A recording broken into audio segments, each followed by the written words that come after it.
Could you tell me what the word lesbian means to you? Well, it means two women making love to each other. Yeah. You agree? Yeah, definitely. Yeah. Okay. Oh, God. Immediate response. Well, a female homosexual, I mean, that's... And what would that entail? Well, nothing much. I mean, it's just the sign of the times, isn't it? It doesn't mean anything to me. My understanding of the word lesbian means, two ladies in love with each other sexually. It's somebody. It's a woman that's doing an unnatural sexual act, or is it with another woman? Well, it's homosex, isn't it? Like homosexual. Yeah. Men, women? Men mostly, yeah. And women. Mostly women. And what about the word lesbian particularly? Well, That means. I don't know so much about those, you know. Can you tell me what the word lesbian means to you? Yeah, when two women get hold of each other, isn't it? What, you mean like wrestling, grappling, or? No, they love each other, two women. Okay. Yeah. What, just spending time with each other, or? No, have sex with each other and... Okay, all right, brave Yeah, lad. you know. That's all right, fine. What about your answer? What does that mean? What's the word mean to you? What's it mean? When two women like to do it with each other. The current Oxford Dictionary defines a lesbian like this: a female homosexual, a woman characterised by sexual interest in other women. According to that definition, feeling sexually attracted to other women makes lesbians into a distinct species, a whole separate category of women. It probably comes as a surprise to many people to realise that their way of thinking of lesbians, as a breed apart, is comparatively recent. It's not very much more than 100 years old. So today, in Gay Life, we'll be seeing how that attitude came into being, what its effects have been, and how some lesbians today are challenging it. Ellen, I wish I could live with you always. If we had a cottage and a competency of our own, I do think we might love until death without being dependent on any third person for happiness. That letter was written by a woman, the novelist Charlotte Brontë, to another woman, her close and lifelong friend Ellen Nussey, in 1836. Intense friendships between women were common in the 19th century. They had close physical relationships too, as reflected in these photographs taken by Clementina Lady Hawarden in the 1860s. Women held hands. They kissed and walked with arms around each other, but no one thought it was sexual. That's because in the 19th century, decent women weren't thought capable of initiating sex. Sexual impulses were things only men felt. So, a woman with a sexuality active enough to be interested in other women was thought to be a freakish rarity, with nothing in common with the women in these photographs. Sonia Rule, a lecturer at the Open University and a lesbian herself, has been studying attitudes to sexuality in the 19th century. Well, for one thing, I think that seeing everything in sexual terms is rather a modern kind of way of looking at everything, and that just wasn't... Sexuality just didn't permeate life to such an extent at that time as it does now. It might be possible that sexual behaviour would take place between women, and that certainly was something that the Church, some theologians had noted as a possibility, but it wasn't anything that people were very interested in. It was a kind of area of sexuality that fell outside legal marital sex, and interest was really very much focused on legal marital sex. So if you broke the rules of that, for example, if you were a woman and you pretended to get married as a man, that would focus attention on you, all right. But if you didn't do anything like that, then this was a kind of activity that fell into an undifferentiated kind of category outside of marriage, in which nobody was very interested. Nobody was interested to pin down and categorise all those different kinds of behaviour that weren't procreative sex within marriage. But already, by the mid-19th century, forces were at work that were to change these views. It's difficult for us now to appreciate the turmoil that the Industrial Revolution caused from the end of the 18th century. But, within a few decades, the new machines had overturned almost everything that had given stability to people's lives in the past. People had lived on the land. Now they lived in sprawling cities. They had had space. Now they were crowded together. Their lives had moved with the seasons. Now they were regulated by machines. Their family life had been built around farming and had to be rebuilt around the demands of the factory. Most of the 19th century was spent trying to make some order out of this chaos. And where previous ages might have turned to the Bible for the answers, the 19th century turned to science. Scientists like Darwin had already used the techniques of meticulous observation, labelling and classification to make sense of the animal kingdom. Now scientists used these same techniques on people. This scientific approach was to yield a completely new view of human behaviour. Instead of seeing people as all equally capable of doing right or wrong, scientists thought that certain people were born physically and mentally different from the rest. These different types of people had no choice but to break society's rules. This applied to people who broke the sexual norms as well. A whole new breed of scientist, called sexologists, grew up to study them. Foremost among them were Richard Kraft Ebing, Havelock Ellis, and Sigmund Freud himself. Sexologists gave the name invert to people who were attracted to their own sex. They studied the rare example of such women as if they were a different species of human being. The sexologists were interested in all sorts of things. They might investigate the larynxes of those inverted women that they'd come across. They might investigate the kind of tone of voice or the muscle tone or something like that. And one of them even had a rather kind of convoluted test of inversion, which consisted in the following. When the arms are extended, palms upward, the invert, he suggested, might not be able to bring the forearms together as almost every woman can. And they never actually succeeded in focusing on a set of symptoms that really were defining characteristics of what we now call lesbians. A lot of this sounds absolutely ludicrous and grotesque. What were sexologists actually basing the theories on? Well, no, I mean, they were picking out what were the most visible inverted women. They obviously were proceeding by a method of accumulating case studies, which were rare. It was difficult to do. But those case studies that they were able to label as inverted women obviously were the most visible ones, and they tended to be the most masculine. Kraft Ebing wrote that the way to spot lesbians was to look for women who wear their hair short and dislike attending balls, have a preference for intellectual talk, pursue science rather than art, and who smoke and drink. In other words, women who went in for male activities of any kind. For he reasoned that since only men were supposed to be sexually active, a sexually active woman must be some kind of man. But of course this left a problem. What about the women with whom these pseudo-men went to bed? Were they lesbians too? Yes. Well, they did notice this, of course, and it did cause problems for them. Now, Havelock Ellis, for example, had an idea that the true invert, as he called it, was a masculine woman with an active sexuality. But, of course, two people with active sexualities couldn't really get it together. The other one would have to have a passive sexuality because he was working on a model that was rather like men and women, you know, having sex in order to have children.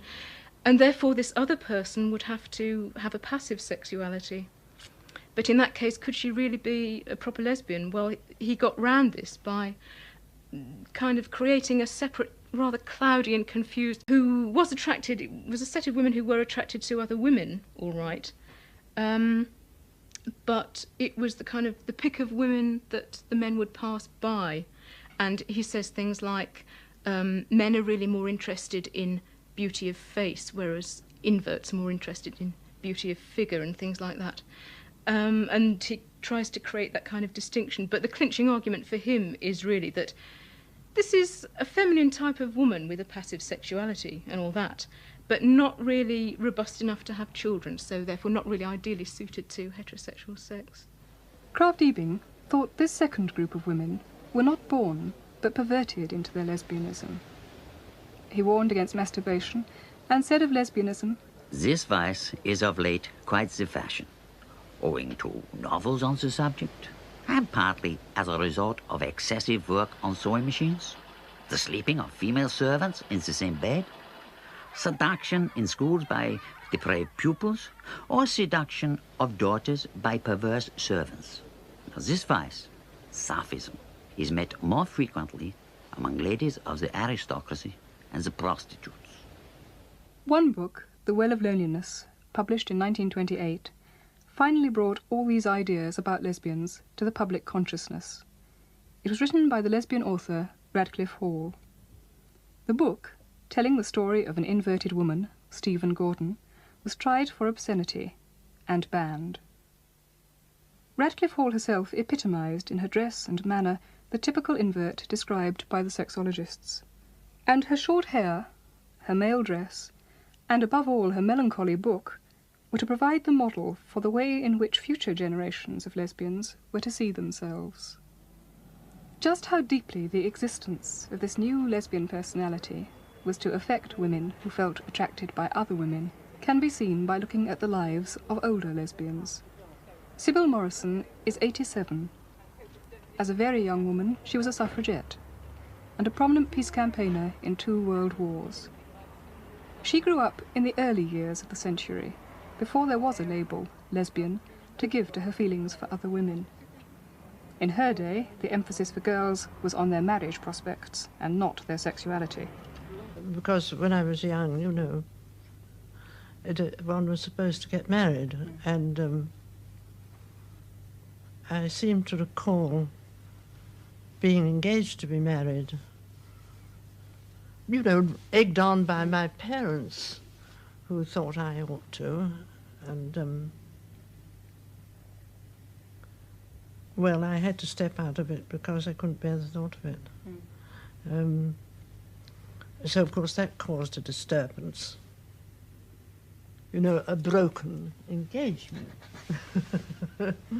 Shocking. I think everything's much easier for people today. Sex came into her life comparatively late, but she doesn't regret it, because sexuality played so little part in the identities of her generation of women. So your first actual relationship with another woman didn't come along until when? No, not until I was much older.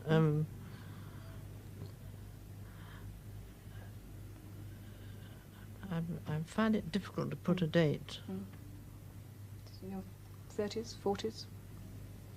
Later than that, perhaps? Well, if I could remember what date it was that I was in prison, it would help me. 1940. 40, was 1940, yes. 40, that's right. And yeah, well, I think probably it was just before then. Yes, when you were 47, 48. Yes, yes. Yes, it's a long time to wait. A long time to wait, yes. Radcliffe Hall's book was published too late for its heroine, Stephen Gordon, to affect the way Sybil saw herself. The person in the book, who was Stephen, was not the kind of lesbian that I knew. I've never wanted to dress like a man. I mean, I'm thankful now to be allowed to wear slacks because it's pleasant and comfortable. But I never wanted to have a collar and tie and look like a man. I don't think that's anything to do with lesbianism. But I think at the time, when I was young, it was thought to be that you wanted to be like a man. It's only later on that you learn it's nothing whatever to do with it. I think I've learned that it's nothing whatever to do with it. Because her sexuality isn't central to her life, Sybil is somewhat puzzled by women who see their lesbianism as so important that they feel the need for a lesbian scene. You don't envy the whole range of clubs and meeting places? No, not at all, not at all. You didn't miss them? Well, no, I've never been involved in that way, you see. I mean, you tell me, you probably know more than I do. Is that the kind of thing that goes on now with lesbians? That they belong to a club and... Quite a lot, and you've got one of the oldest around the corner. The Gateways, one of the oldest lesbian clubs in Europe that's been going since... When you say round the corner, do you mean in Cheney Walk? Well, not quite. Bramerton Street, sort of round several corners. corners. I know where that is. Yes. Oh, there's a club there, is there? Yes. No, I didn't know. I didn't know about it.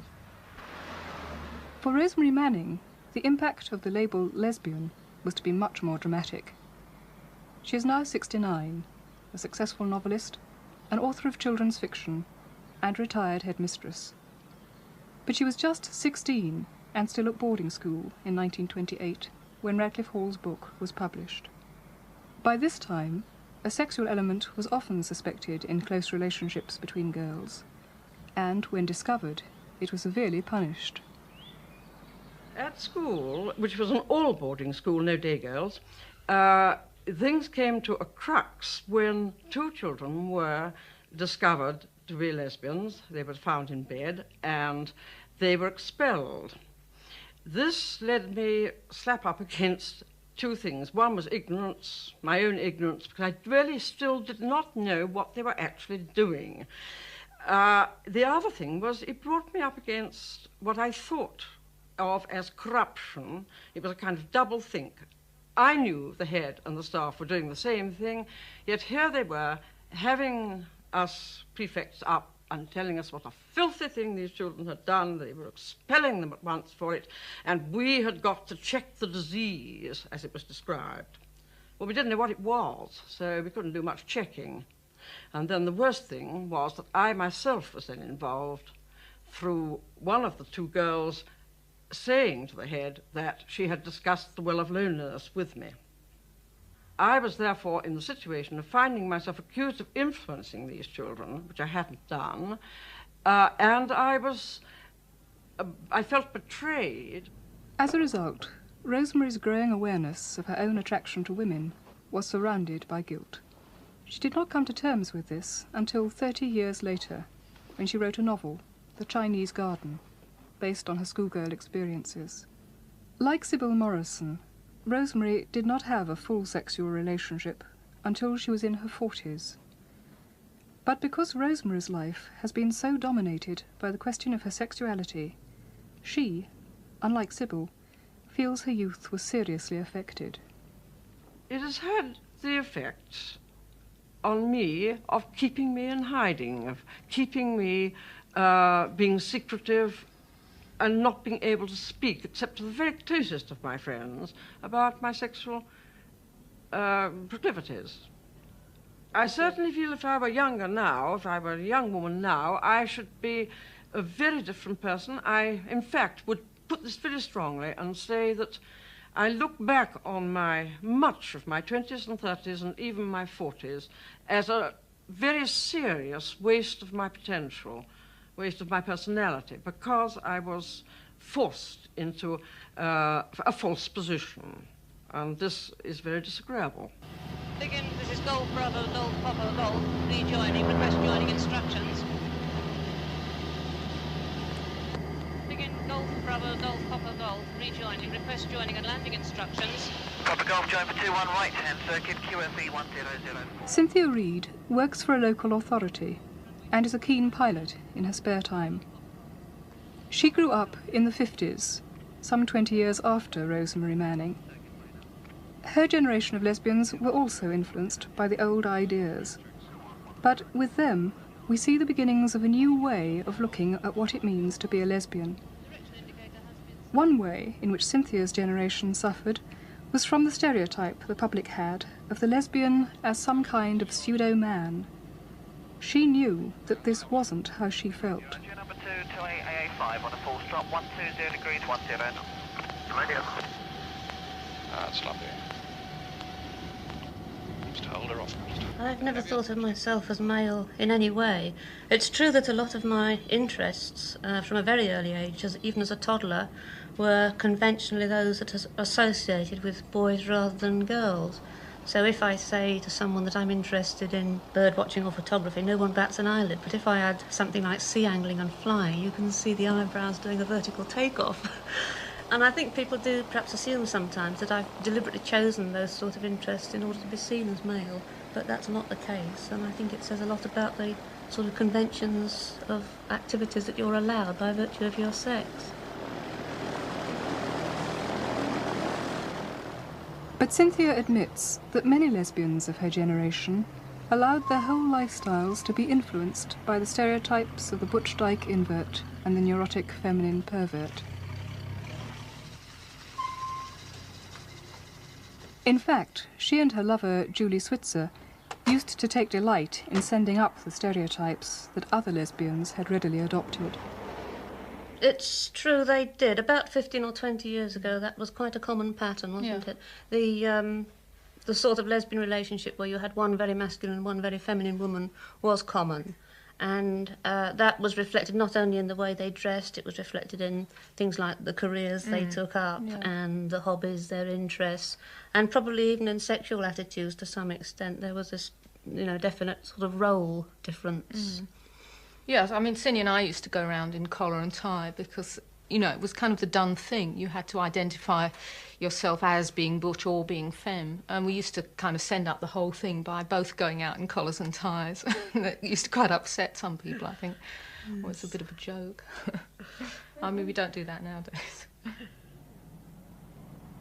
Most women of Julie's and Cynthia's generation no longer accept that their lesbianism determines their personalities, nor do they accept that they are sick or perverted. But in one important respect, they are still influenced by the sexologist's view of the world. They accept the idea that people are divided from birth into different sexual types, the majority heterosexual and the minority homosexual. I have no idea why my sexuality should have turned out different from most other people, and I don't think there's any research to indicate the causes. Certainly, people haven't found any difference, physiological or psychologically, between homosexuals and heterosexuals. But I'm not sure that it really matters what the causes are. And if I could draw an analogy, when I was a child, my father was a cricketer, and at 3 I wanted to learn to play, be like Daddy. And he began to teach me, and although he was totally right-handed, it was immediately obvious that I was a natural left-handed bat and right-handed bowler. But no one did a lot of heart-searching to think, why is this, why is she different? Unfortunately, no one tried to change me. It just mattered that you had a good innings, made a respectable score, and enjoyed the game. It didn't really matter that I held the bat the other way round. In some ways, this view has had a conservative influence. Julie and Cynthia never wanted to challenge the heterosexual world. They just wanted to fit in. At work, this approach has allowed them, like many lesbians of their generation, to build very successful careers and earn a comfortable lifestyle for themselves. With enough money, Cynthia and Julie see their lesbianism as very much a private matter. And even here, relationships are coloured by the traditional heterosexual view of love. Well, again, that's due to my background, where the children would stay at home until they met someone they were going to marry, and then they'd marry and live with that person for the rest of their lives. I mean, it was just the accepted norm, and I suppose I followed that pattern. I stayed at home, I met Cindy, I moved out and lived with Cindy. It never occurred to me to do anything different. And in my family background, it's always been the accepted thing that you meet someone, fall in love, and you stay with them for the rest of your life. And I think I grew up with that sort of romantic notion, which sounds a bit archaic and old-fashioned now. But if that's the way you've been brought up to think about relationships, I think it's it's difficult to see it in any other way. But in one way, their acceptance of the label lesbian as setting them apart was to have a radicalising effect. The isolation they felt prompted them to group together with other lesbians for support. In the 60s, they founded the Minority Research Group, and then Kenrick, the first lesbian social club.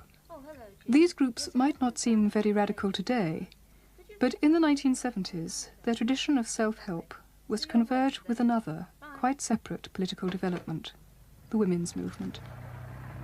These two coming together, lesbian politics and women's politics, were to produce a new generation of lesbians who were to mount a far more radical challenge to the sexologist's whole idea of what a lesbian is. The new generation of lesbians believed that they faced discrimination not just because they were lesbians, but because they were women. They came to this belief from different directions. Some were like Anne Tobin, who is a mature student. She became a feminist after bad experiences in organisations run by gay men. For instance, there was a theatre trip organised to which both men and women in equal numbers had signed up to go onto this theatre trip. And two of the men on the committee, off their own bat and without any discussion, arranged for a trip to a disco after the theatre. The only trouble was that this disco was a male-only disco, but that was all right because they'd asked permission for women to be allowed in that night, and they really couldn't understand why we were so angry. And they did other things like there was a raffle that was organised, and the prize was for 2 tickets to a gay male sauna, and again they couldn't understand why the women were angry at that. And it had all sorts of things. I mean, prizes being offered was Shirley Bassey's dress being offered for raffle, or I think one of the final straws was when one of the men asked one of the lesbians on the committee, where did women do their cottaging? They couldn't understand when we said women don't cottage. And I thought quite seriously after about 9 months of this about just giving up on the whole thing altogether. I thought coming out as a lesbian would be a really big thing in my life and it would change it. And there was this women's disco on, which involved quite a few people that I knew only slightly, but most of them weren't involved in the gay centre at all. And I thought, well, I'll give it one more try, and I really forced myself to go to this thing. I walked around town for about 3 hours thinking, oh, shall I go or shall I? And I finally went and came into contact with lesbians who weren't in the gay scene at all, who were actually in the women's movement, and it was just a whole different thing that was going on, and I felt much happier with that. Julie Mellor is one of the youngest of this new generation of lesbian feminists. She too began by getting involved in gay politics. I did identify very much then as gay as opposed to lesbian, and with shay, basically, and with male homosexuals. And I now identify as a lesbian, or as a dyke even, as a lesbian feminist and a dyke, which is a much stronger image as far as I'm concerned. Anne Bond came to lesbian feminism from the other direction.